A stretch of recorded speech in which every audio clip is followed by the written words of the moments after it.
Doktor Alternatibo, programang tumatalakay sa alternative medicine batay sa Republic Act 8423 o Traditional Alternative Act of 1997. Tumatalakay din sa impinsyong Pinoy at alternatibong agrikultura.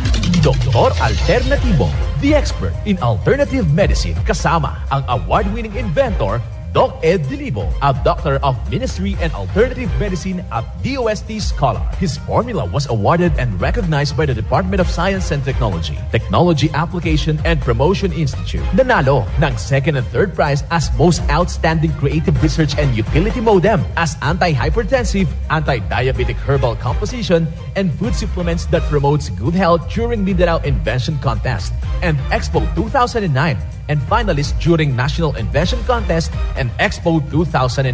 This said formula was awarded by Intellectual Property Philippines Office, Philippine Chamber of Commerce and Industry as finalist of Ambassador Alfredo M. Yao IP Innovation Awards 2009. Doktor Alternatibo, the expert in alternative medicine.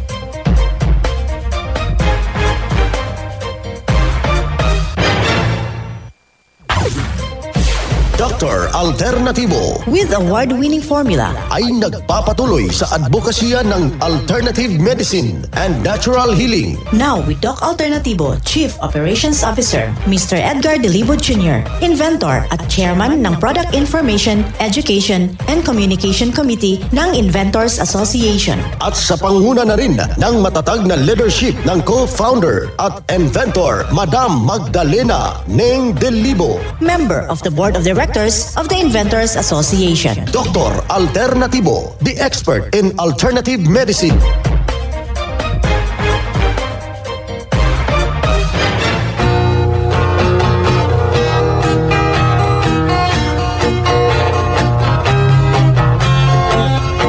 Isang mapagpalang pakikinig, kumusta ho sa ating mga ginigiliw nating mga taga-subaybay. Dito na naman tayo sa unang bahagi ng programang Doc Alternatibo at welcome para sa herbal at natural na lunas. Ako po'y gagabay sa inyo para wala na magtitiis ng sakit.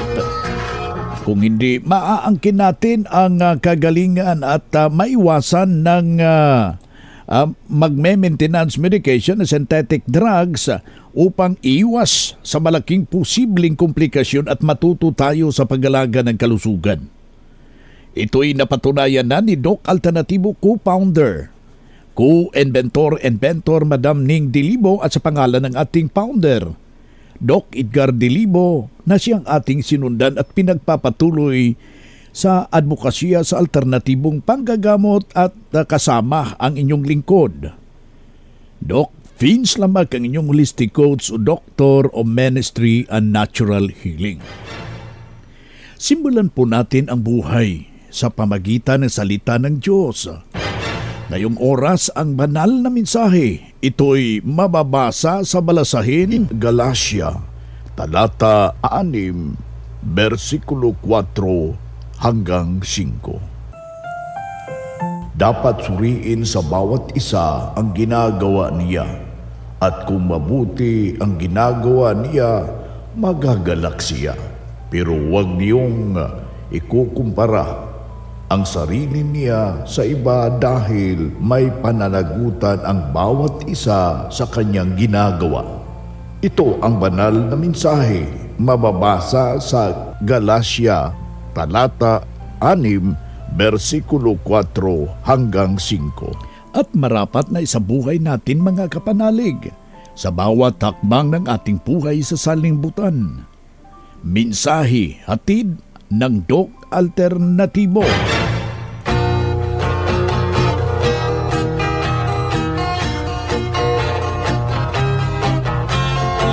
Well, dito na naman tayo mga kapanalig para sa tamang paggabay dyan tungo sa malusog na pangangatawan at hindi masakitin. Kung tinamaan ka man ng sakit ay maaangkin natin ang kagalingan at hindi na tayo magme-maintenance medication ng mga synthetic drugs upang iwas sa malaking posibleng komplikasyon at side effect. Kaya dito atin niyang ginaganap po ang pagtuturo sa lahat po nating mga kapanalig na naisong i-adapt po yung natural na mga pamamaraan. Kaya ikaw na nakaantabay dito sa ating programa, ating bibigyang pansin itong hinggil sa diabetes. Ito'y isang masalimuot din na karamdaman kapag hindi natin ito matatawag na aaksyonan. Napaka masakit po at masalimuot yung kanyang side effect o yung komplikasyon, kumbaga, mga kababayan. Kaya ikaw na nakikinig ho dito sa ating programa, ganito yung ating gagawin. Kailangan natin na iiwasan yung mga ipinagbabawal ng Doc Alternatibo para maihatid natin ang tunay na pagbabago at ano yung ating inaasam-asam na kagalingan. Kaya yung ating paapila sa lahat po nating mga taga-subaybay, haanan adati problema, padason nyo na ito'y na formula na Doc Alternatibo. Sundin lang po natin. Paano ho natin yan na makakamtan ang tunay na pagbabago bagkos merong mga saloobin na ating iba na bahagi katulad itong paglaga ng saging ng saba. Yung banana blossom, malaking maitutulong yan para sa mga taong merong diabetes. Kaya ang gagawin lang natin, kukuha tayo ng 2 piraso, balatan natin hanggang puti na lang yung matitira. Ayan ang gagawin natin, ilalaga ho natin yan sa bali 4 na baso na tubig. Sa loob ng 15 minuto yung sabaw niya mismo, kaibigan. Yan yung ating isasabaw sa ating mixed and herbal coffee with lagundi. Yan yung perfect combination. Inumin mo yan 3 beses sa isang araw. At saka kung meron kang turmeric powder, pwede mong ihalo para maiiwasan yung pamamaga sa loob na bahagi ng ating pankreas.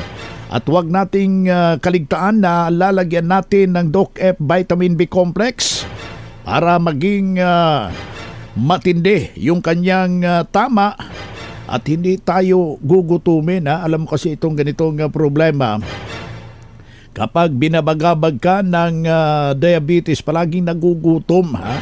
Kaya meron tayong nilaan dito sa Doc Alternatibo.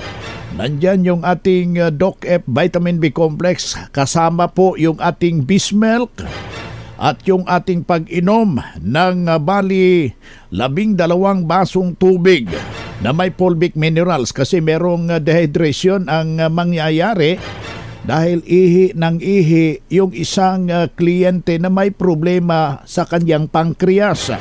Kaya dito iniiwasan na hindi ho magdudulot ng dehydration dahil meron siyang masamang epekto sa ating malusog na pangangatawan. Yung dehydration, nagiging constipated ang isang individual doon patungo na nahihirapan na pong magdi-dispose. Kaya sa hindi pa sa ganon na punto,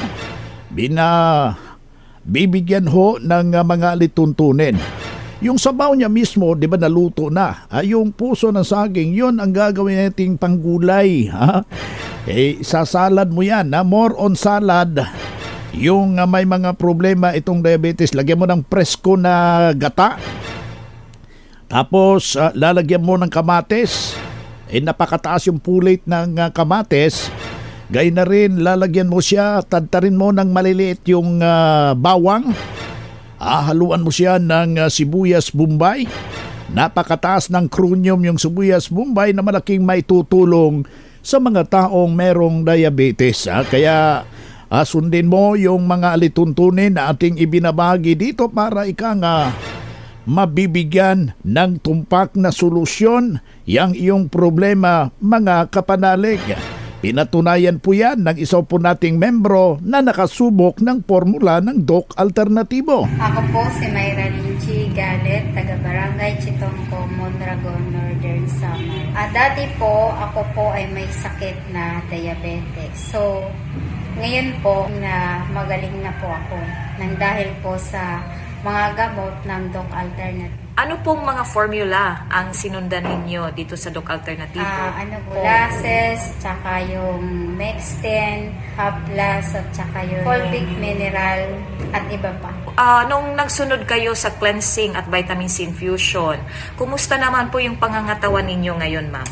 Awa naman po ng Diyos, nang sumunod po ako sa vitamin C infusion at saka po sa cleansing. So, yung pakiramdam ko ngayon, magaling na po. Ma'am, mga ilang buwan na po nung cleansing? Mga ilang buwan or taon? Isang taon na. Isang taon na po. Opo. Kumusta yung pakiramdam nyo ngayon? Okay na po yung pakiramdam ko. Sa mga nakikinig po, ang payo ko po sa inyo, pumunta po kayo sa Doc Alternativo dahil lahat po ng mga gamot nila ay mabisa po kung ano po yung nararamdaman ninyong sakit sa inyong katawan. Po si Mayra Linchi Galet, taga Barangay Chitongpong, Mondragon, Northern Samar. Yan ang buhay na pruweba na tulungan sa itinuturo natin dito sa programa. Kaya puntahan po ninyo ang pinakamalapit na branch ng Doc Alternativo upang magabayan din kayo sa kagalingan. Kung hanap mo'y kape, dito ka na nakakatulong, katawan ay masigla. Kung hanap mo'y kape, dito ka na natural ang sangkap at masustansya. Kung hanap mo'y kape, subukan mo na Mixten Herbal Coffee, numero 1 kape. Siguraduhing masigla ang katawan pag nagkakape. Dapat kaping masustansya, sangkap ay natural. Mixten Herbal Coffee. Mixten Herbal Coffee. Numero 1, kape. Kung hanap mo'y kape, subukan mo na Mixten Herbal Coffee. Numero 1, kape. Para sa door-to-door delivery order, mag-message lang sa 0946-967-3211. No approved therapeutic claims. Ang Doc Alternativo Center sa Metro Vigan, Ilocos Sur Branch, 2nd floor, Marinela Commercial Complex, Gavantas Dike, Zone 5, Bantay. Silawag City, Ilocos Norte Branch, General Segundo Avenue, Barangay 13, Bacara Road, National Road in front of Macdo, Bacara Road. Ang Doc Alternativo bukas alas 9 ng umaga hanggang alas 5 ng hapon upang gabayan kayo sa tamang solusyon yan sa iniindang karamdaman tungo sa kagalingan. Upang hindi na magtitiis ng sakit, hindi na magme-maintenance medication na synthetic drugs at maiwasan ang posible na komplikasyon. Kaya napakahalaga, importante na makausap kayo personally dyan sa branch upang maintindihan ang tamang pagsunod ng cleansing program ng Natural Mega Dose Vitamin C IV at dagdag pang patunay na tulungan na hinto ang maintenance medication ng isa nating membro habang ibinahagi dito sa Doc Alternativo, mga kapanalig. Santiago ng Barangay 8, San Jose Antique. Ang duro-duro ginaakan na ba siya kung ang wala ka pa kung kagamit ng products ng Doc Alternativo, may mga heart illness ako, may high blood, tapos taas ng akin ng mga uric acid. Pampisa nga nakagamit ako kang products ng Doc Alternativo, daw nakaganhaga ng aking mga sakit, kaguran ako nag-inom kang mga synthetic drugs. Amo naman nag-inom ko kang, especially nga, kung mag-abot na yung aking acid, ang nag-inom naman ako kang produkto ng Doc Alternativo nga corn coffee. Tapos ang vitamin B complex at ang Mixten coffee, amo na ginahimo ko kang meals kada aga. Sa tanan nga may mga sakit nga parehas kanaken nga bisan ano na masakit, hindi ka mo magsarig sa bulong pa mga doktor sa mga synthetic drugs kay ang mas delikado ri kago kun mga herbal ang imo nga baklan just sa alternatibo daw ra side effect kawasay mga lawas so delikado.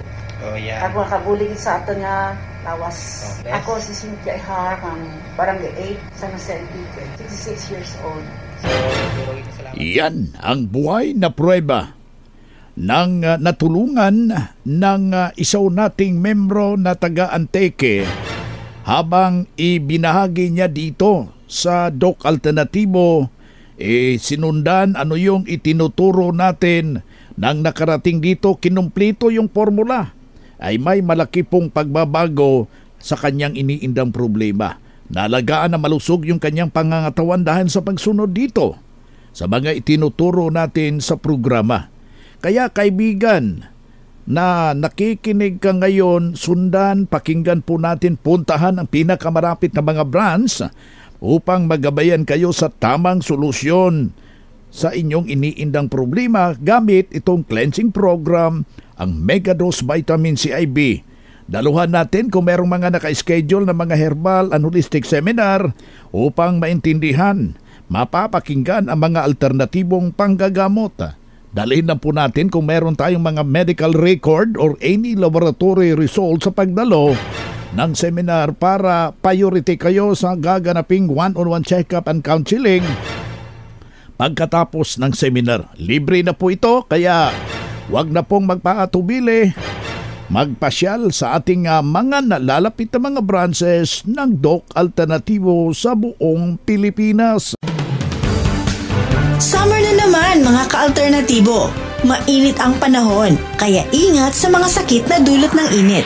Pero huwag mag-alala, nandito ang Doc F Fulvic Mineral with Seaweed, na kilala rin bilang Doc F Magnesium Ascorbate. Tumutulong sa iodine deficiency, goiter, anemia, palpitations, at mineral deficiency. Maaari rin itong makatulong bilang anti-stroke, antioxidant, anti-hyperacidity, at anti-hypertension. Mabibili sa lahat ng Doc Alternativo branches nationwide, Shopee at Lazada. Para sa door-to-door delivery, tumawag o mag-text sa 0946-967-3211.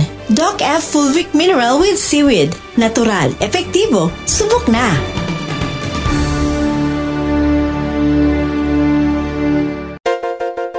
Mahalagang paalala sa lahat ng miyembro at kliyente ng Doc Alternativo.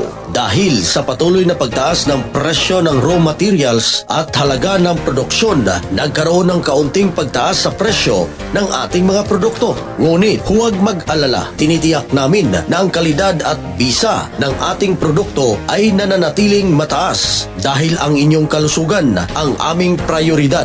Para sa karagdagang impormasyon, bisitahin lamang ang pinakamalapit na Doc Alternativo branch o tumawag sa aming hotline number 0946-967-3211. Sa Doc Alternativo, kalusugan mo, misyon namin. A2J Commercial Corporation is now hiring. Attention sa mga job seekers. Nangangailangan ngayon ng branch in charge and staff ang Doc Alternativo sa mga individual na gustong madestino sa Luzon, Visayas at Mindanao. Qualification with self-confidence, excellent in communication skills, motivated, negotiation and prospecting skills, at least college level or college graduate, pleasing personality and can deliver results with less supervision. Magpasa lang ng inyong resume at application sa Human Resource Department sa Prime Hotel, Barangay Tiguman, Digos City o sa mismong branch ng Doc Alternativo nationwide. And look for HR Head Sir Angelito de la Fuente, at maaari din kayong kumonekta sa 0947-996-5756 o sa email address docal.hrdepartment@gmail.com. Kaya be one of us. Apply na!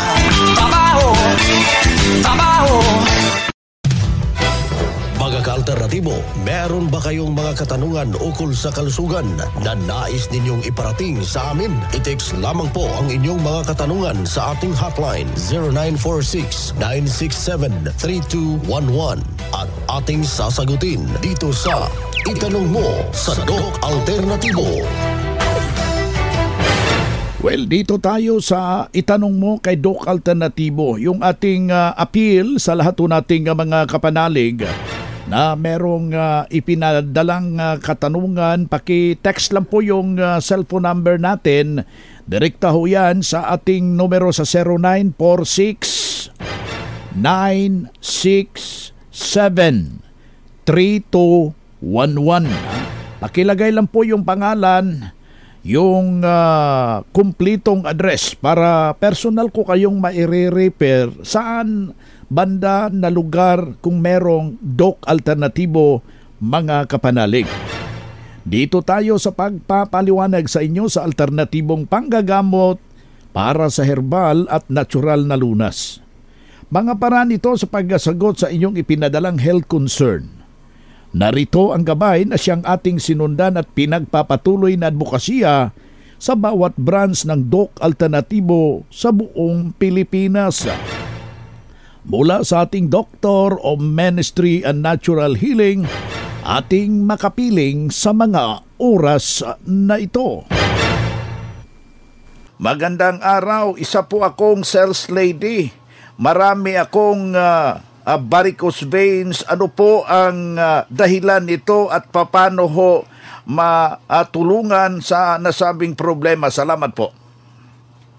Well, pag sinabi natin varicose veins, Doc Vince, yan po ay nangyayari kapag hindi po gumagana ng tama yung mga ugat. So may one-way valves po ang mga ugat na pumipigil sa dugo mula po sa pagdaloy pagbalik. So kapag pumulya po ang valve na ito, dito po nagsimula ang pagmumuo ng dugo na sa halip po na magpatuloy po sa puso. At pang nagiging dahilan din kung bakit po lumalaki yung mga ugat. So here in Doc Alternatibo naman, isa po sa napag-aralan natin na kung saan kung bakit po mayroong pagpamumuo doon sa dugo, ibig sabihin meron po yan siyang pinagmulan. So ngayon, ang isa po sa pinaka napansin natin, Doc Vince, kung bakit po nagkakaroon na talaga ng problema ang karamihan dahil po dito sa tinatawag nating root cause, which is the constipation. So constipation po ang cause nito, congestion ng blood flow dahil constipated po. So ang lason kasi, once na yan po ay hindi po na ilalabas ng katawan sa pamamagitan ng pagdumi, sa pamamagitan ng pagpapawis, yan po ay ina-absorb ng dugo at nagkakaroon po tayo ng isang bunga nito, which is yung tinatawag po nating varicose veins. So first, ang pinakadapat po natin gawin is i-address po natin yung root cause o yung tinatawag po nating constipation. However, hindi nga lang po ito magiging mabilisan kasi this is congestion of the blood. So unahin po muna natin yung paglilinis po ng liver, which is yung liver, yan po yung bodega ng katawan. So unahin natin yun, susundan natin ang pressure ng dugo, susunod natin yung paglilinis po ng ating internal organ. So once na sinunod po natin ito, gagaling po ito siya gradually at hindi po ito lalaki. Meaning, secured po kayo, wala po kayong dapat alalahanin kapag na-address po natin yung root cause talaga ng problema. So regularly, lumiliit ito at gradually po nagkakaroon ng katugunan o recovery. Darito yung pangalawang tanong, Doc Marie. Na-diagnose po ako na mataas yung aking acid. Ano po ang mabisang maitulong ng Doc Alternatibo? Salamat po. Well, hyperacidity kung tatawagin natin, Doc Rin. So isa po sa pwedeng makatulong dyan sa ganyang pong problem is yung tubig po na merong fulvic mineral plus activated charcoal. So pag ininom mo yan, mabilis po ang responses nito. However, babalik at babalik pa rin po yung acidity or hyperacidity mo kung hindi pa rin po natin na bago number 1 po yung sequence ng pagkain. So tulad po na kapag kumakain ka ng breakfast, ay meron pa ding kanin, meron pa ding ulam. So here in Doc Alternatibo, isa po sa nakita natin, Doc Vince, maling sequence po yan. Dahil ang breakfast kasi, that is a sequence of elimination. So ibig sabihin, yan yung period na kung saan naglalabas tayo ng dumi ng ating katawan. Kaya po, tubig po ang kailangan ng ating katawan, hindi po kanin, para tulungan po ang katawan sa paglilinis ng katawan. However, in school, isa po sa napansin natin, Doc Vince, no, na even sa paaralan, hindi po ito tinuturo. More on po na tinuturo na kailangan ang tao or mga estudyante kailangan po kumain ng rice sa breakfast. However, hindi po kasi tamang timing yon. Napansin na po natin yan siya simula pa po nang nag-start ang Doc Alternatibo year 2007. So isa na po talaga sa tinuturo natin dito na kailangan nating baguhin yung sequence ng pagkain. So sa morning, instead nakakain ka ng rice with ulam, so baguhin po natin yan siya, palitan po natin ng tubig. So kailangan maraming tubig yung iinumin natin, unang-una para mapigilan po yung acidity at constipation. Kaya here in Doc Alternatibo, Doc Pins, isa po ito sa mga tinuturo po natin during seminar. So para po unang-una ma-enlighten po natin yung bawat isa dahil marami na po talaga ang naging biktima ng misinformation na ito na breakfast is the most important meal of the day. Kasi kung titingnan natin, karamihan sa mga sumunod sa ganitong klase po ng pagtuturo na kumakain ng rice sa breakfast with ulam, sila po ang nagkakasakit at umani pa po ng iba't ibang sakit dahil wrong timing po ang sinusunod nila o wrong timing po ang ginagawa nila. So here in Doc Alternatibo, ano ba yung tamang timing na pinapasunod natin sa mga client po na gumaling? So So unang-una sa morning, uminom ng maraming tubig dahil kagaya ng sinabi natin, that is the period of elimination. Nandyan po yung period ng pag-ihi, nandyan po yung period ng pagdumi. So kaya nga tayo ginigising ng ating katawan para po ilabas yung dumi na yan. So kailangan tubig ang ipasok natin at hindi po rice. Kasi once na ang ginawa natin, Doc Vince, is pagkagising mo sa umaga, hindi ka uminom ng tubig, kumain ka agad ng rice. So pagmuya pa lang po ng tao, ang utak, nagbibigay na agad ng signal doon sa stomach na maghanda ng tinatawag nating hydrochloric acid. Kaya ang tao nagiging acidic. So, kung tubig po ang ipinasok natin sa katawan with fulvic mineral, hindi po agad-agad na nakakapagbigay ng signal ang utak doon sa katawan dahil unang-una hindi po tayo ngumunguya. Automatically, tubig ang pupunta doon sa stomach at kapag tubig with fulvic mineral, that is alkaline. So kapag yan po ang iniinom natin, unti-unti pong mawawala yung acidity. So yan po ang tuloy-tuloy na gagawin ng patient natin sa mga nagtanong dito, ano ba yung pwedeng maitulong sa acidity. So yan po ang tuloy-tuloy nilang gagawin at kapag nasanay po ang stomach nila na hindi po kumakain ng breakfast, ng bread, any kinds of bread sa breakfast, actually mas malakas pa sila kaysa doon sa kumakain ng breakfast dahil tama po ang timing, tama yung tubig na naipasok sa katawan at the same time, tamang material po yung naipapasok natin sa katawan. Ngayon, kung hindi pa din po iyon mawala-wala doon po sa mga tinuro natin, kailangan na po talaga, Doc Vince, especially kung yan po ay napakatagal na at napakatindi na, kailangan na po talaga siguro nilang bumisita sa branch ng Doc Alternativo para po sila ay ating ma-evaluate ng tama at kailangan po nating gawin ang nararapat na treatment din po para sa kanila, which is the cleansing or else the vitamin C infusion if that is needed by the body. Yan po si Doc Marie Enricoso, ating nakasama ngayong araw na ito dito sa ating programa.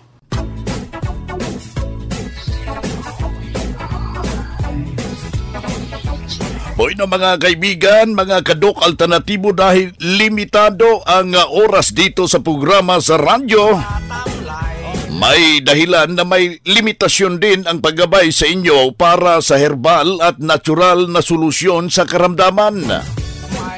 Daluhan ang naka-schedule na mga herbal and natural healing seminar dyan sa branch para mabuksan ang iyong isipan at mabago ang inyong pananaw sa buhay tungo sa kagalingan ng inyong iniindang karamdaman. Ito ang inyong lingkod, ang inyong ka-Doc Alternatibo, nag-iiwan ng isang magandang buhay sa inyong lahat. Doc Alternativo Newscast. Ang Doc Alternativo Herbal Products ay hindi gamot at hindi dapat gamitin panggamot sa anumang uri ng